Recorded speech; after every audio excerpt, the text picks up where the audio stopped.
Даржол, ассаламу алейкум достор. Айпер Медет кызы Бипаша индиялык балбандардын күрөшү.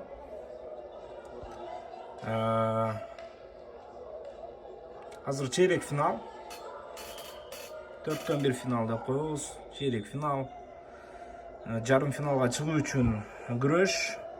Мекендешибиз Айпер азыр индиялык Бипашаны күтүп жатат. Регламентке жараша 1 мүнөттөн ашык күткөнгө дагы эскертүүлөр берилет. Бипаша бар экен, залда экен. Ал чыгып келди, жана күрөш башталды. Албетте кызыл кийимчен Айпери, көк кийимчен индиялык балбан. Биринчи күрөшүндө Бипаша венгриялык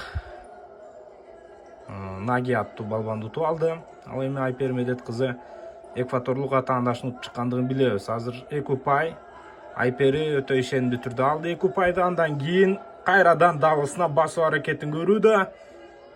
Ой. 28 секунда. Бипашаны күткөнгө караганда күрөштө азыраак убакыт кетирди азыр Айпери. Азамат Айпери көз тийбесин. Буюрса баары тең жакшы болот деген ниетибиз бар. Алтын медаль алып келет деген ниеттебиз. Каналга жазылыңыздар, биз менен калып туруңуздар достор. Айпер Медет кызы жарым финалга чыкты.